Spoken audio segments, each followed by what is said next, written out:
Thank you, my friends.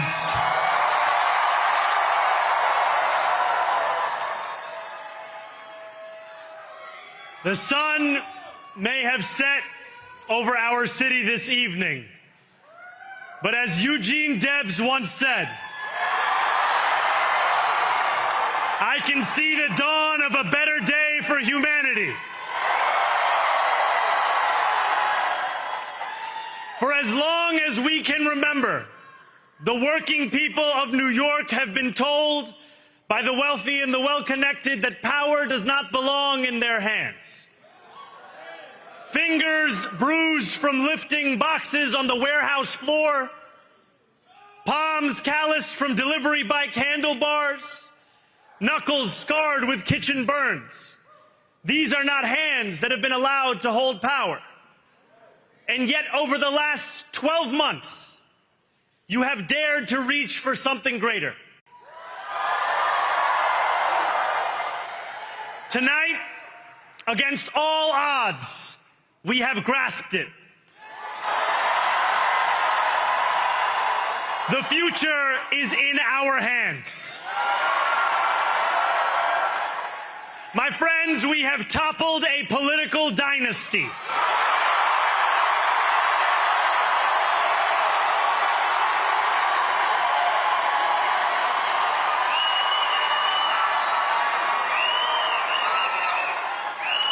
I wish Andrew Cuomo only the best in private life.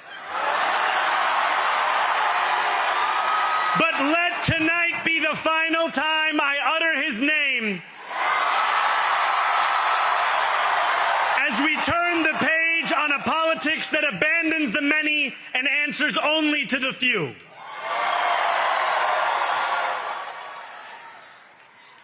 New York, tonight you have delivered a mandate for change, a mandate for a new kind of politics, a mandate for a city we can afford, and a mandate for a government that delivers exactly that. On January 1st, I will be sworn in as the mayor of New York City.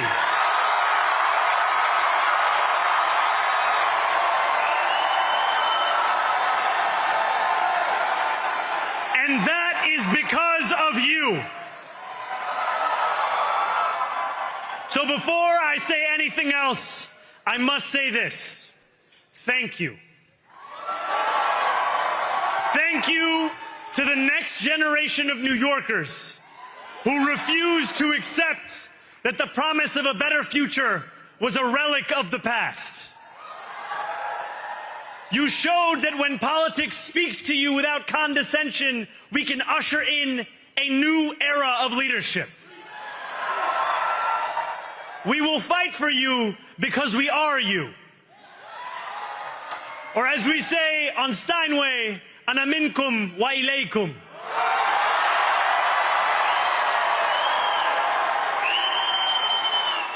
Thank you to those so often forgotten by the politics of our city who made this movement their own.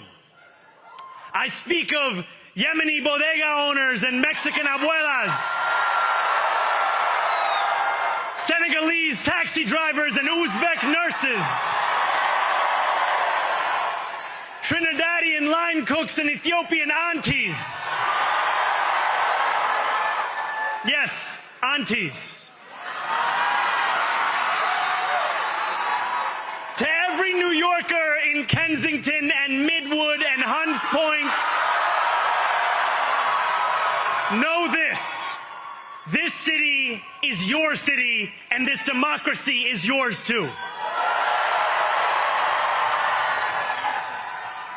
This campaign is about people like Wesley, an 1199 organizer I met outside of Elmhurst Hospital on Thursday night.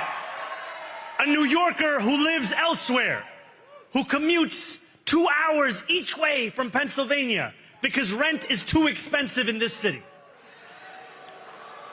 It's about people like the woman I met on the BX-33 years ago, who said to me, I used to love New York, but now it's just where I live. And it's about people like Richard, the taxi driver I went on a 15-day hunger strike with outside of City Hall, who still has to drive his cab 7 days a week. My brother, we are in City Hall now.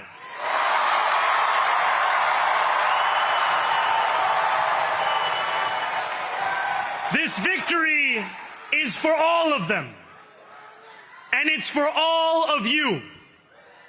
The more than 100,000 volunteers who built this campaign into an unstoppable force. Because of you, we will make this city one that working people can love and live in again. With every door knocked, every petition signature earned, and every hard-earned conversation, you eroded the cynicism that has come to define our politics. Now, I know that I have asked for much from you over this last year. Time and again, you have answered my calls. But I have one final request. New York City, breathe this moment in. We have held our breath for longer than we know. We have held it in anticipation of defeat. Held it because the air has been knocked out of our lungs too many times to count. Held it because we cannot afford to exhale.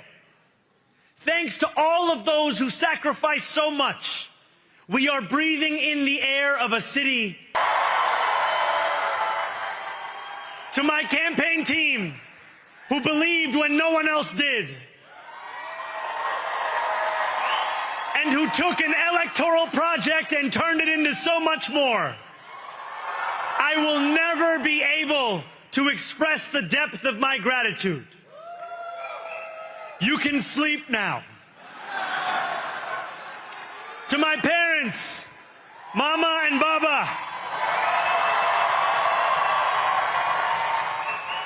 you have made me into the man I am today. I am so proud to be your son. And to my incredible wife, Rama,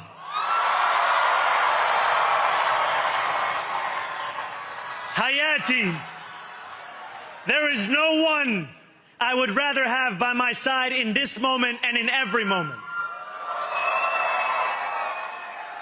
To every New Yorker, whether you voted for me, for one of my opponents, or felt too disappointed by politics to vote at all, thank you for the opportunity to prove myself worthy of your trust. I will wake each morning with a singular purpose: to make this city better for you than it was the day before. There are many who thought this day would never come, who feared that we would be condemned only to a future of less, with every election consigning us simply to more of the same. And there are others who see politics today as too cruel for the flame of hope to still burn. New York, we have answered those fears. Tonight we have spoken in a clear voice. Hope is alive. Hope is a decision that tens of thousands of New Yorkers made day after day, volunteer shift after volunteer shift, despite attack ad after attack ad. More than 1 million of us stood in our churches, in gymnasiums, in community centers, as we filled in the ledger of democracy. And while we cast our ballots alone, we chose hope together. Hope over tyranny. Hope over big money and small ideas. Hope over despair. We won because New Yorkers allowed themselves to hope that the impossible could be made possible.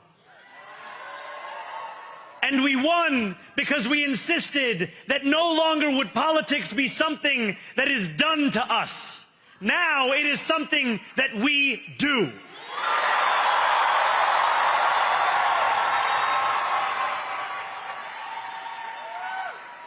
Standing before you, I think of the words of Jawaharlal Nehru. A moment comes but rarely in history when we step out from the old to the new, when an age ends and when the soul of a nation long suppressed finds utterance. Tonight we have stepped out from the old into the new. So let us speak now with clarity and conviction that cannot be misunderstood about what this new age will deliver and for whom. This will be an age where New Yorkers expect from their leaders a bold vision of what we will achieve, rather than a list of excuses for what we are too timid to attempt. Central to that vision will be the most ambitious agenda to tackle the cost of living crisis that this city has seen since the days of Fiorello LaGuardia.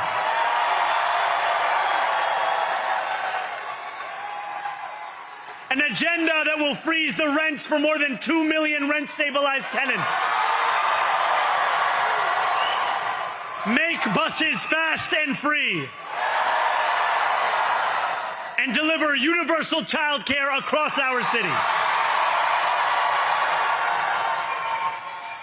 Years from now, may our only regret be that this day took so long to come. This new age will be one of relentless improvement. We will hire thousands more teachers. We will cut waste from a bloated bureaucracy. We will work tirelessly to make lights shine again in the hallways of NYCHA developments where they have long flickered. Safety and justice will go hand in hand as we work with police officers to reduce crime and create a department of community safety that tackles the mental health crisis and homelessness crises head on. Excellence will become the expectation across government, not the exception. In this new age we make for ourselves, we will refuse to allow those who traffic in division and hate to pit us against one another. In this moment of political darkness, New York will be the light. Here, we believe in standing up for those we love. Whether you are an immigrant, a member of the trans community, one of the many black women that Donald Trump has fired from a federal job, a single mom still waiting for the cost of groceries to go down, or anyone else with their back against the wall, your struggle is ours too. And we will build a city hall that stands steadfast alongside Jewish New Yorkers and does not waver in the fight against the scourge of anti-Semitism. Where the more than 1 million Muslims know that they belong. Not just in the 5 boroughs of this city, but in the halls of power.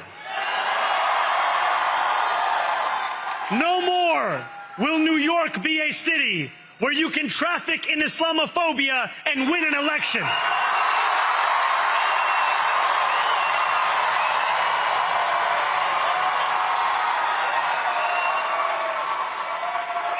This new age will be defined by a competence and a compassion that have too long been placed at odds with one another. We will prove that there is no problem too large for government to solve and no concern too small for it to care about. For years, those in City Hall have only helped those who can help them.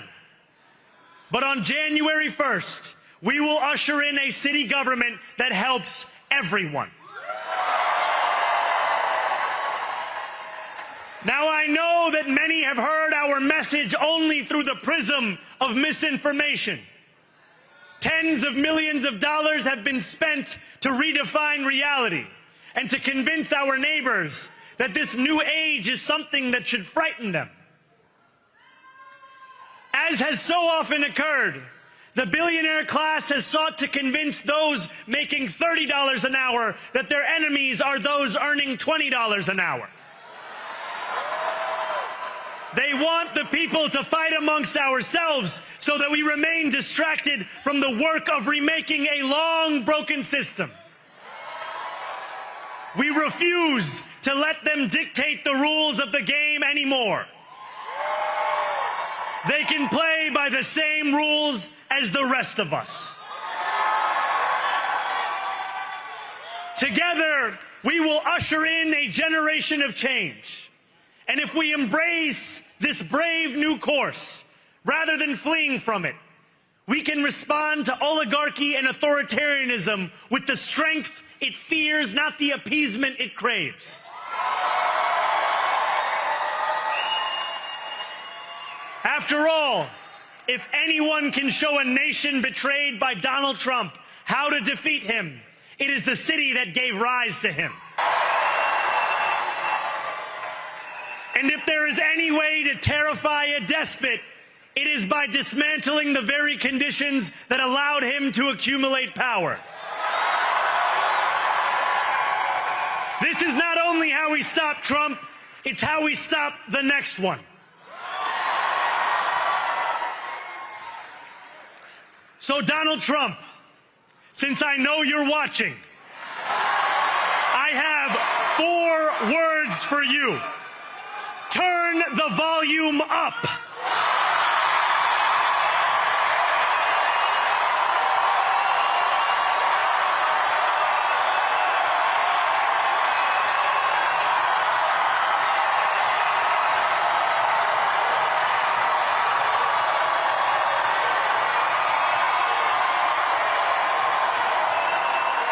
We will hold bad landlords to account because the Donald Trumps of our city have grown far too comfortable taking advantage of their tenants. We will put an end to the culture of corruption that has allowed billionaires like Trump to evade taxation and exploit tax breaks. We will stand alongside unions and expand labor protections because we know, just as Donald Trump does, that when working people have ironclad rights, the bosses who seek to extort them become very small indeed. New York will remain a city of immigrants, a city built by immigrants, powered by immigrants, and as of tonight, led by an immigrant.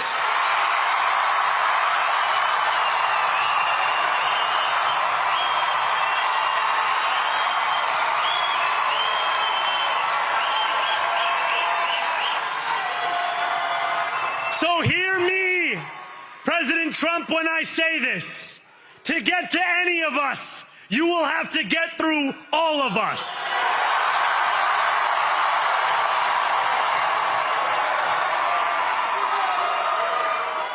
When we enter City Hall in 58 days, expectations will be high.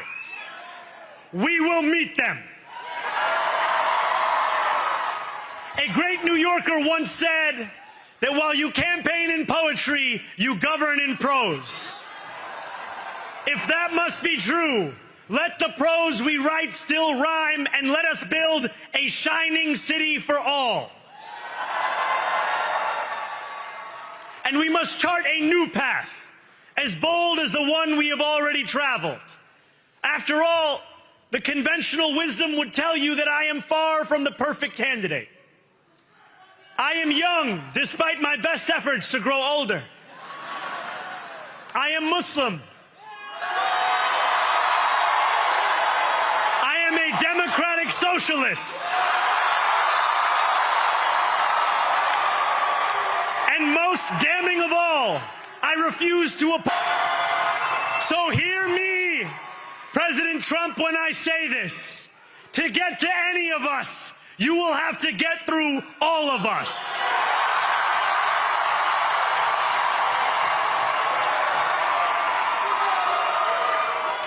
When we enter City Hall in 58 days, expectations will be high.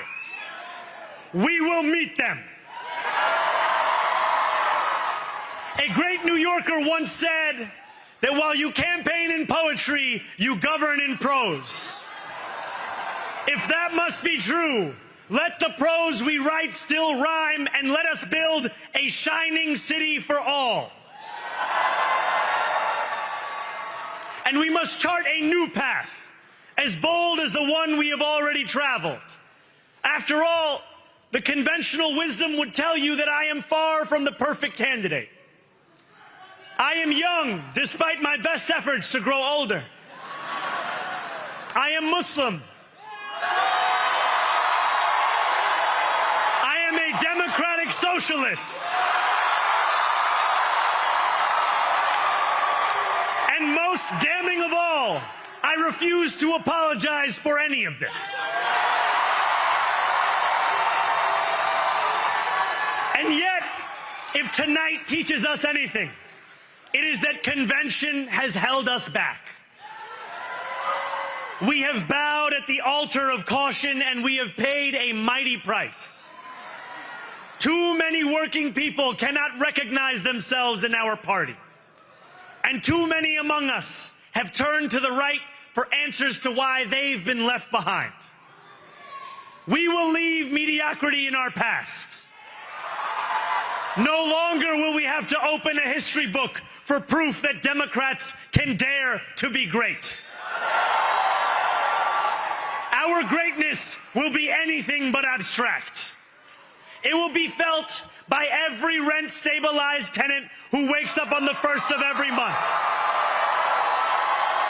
knowing the amount they're going to pay hasn't soared since the month before. It will be felt by each grandparent who can afford to stay in the home they have worked for, and whose grandchildren live nearby because the cost of childcare didn't send them to Long Island. It will be felt by the single mother who is safe on her commute and whose bus runs fast enough that she doesn't have to rush school drop-off to make it to work on time. And it will be felt when New Yorkers open their newspapers in the morning and read headlines of success, not scandal. Most of all, it will be felt by each New Yorker when the city they love finally loves them back. Together, New York, we're going to freeze the... Together, New York, we're going to make buses fast and... Together, New York, we're going to deliver universal... Let the words we've spoken together, the dreams we've dreamt together, become the agenda we deliver together.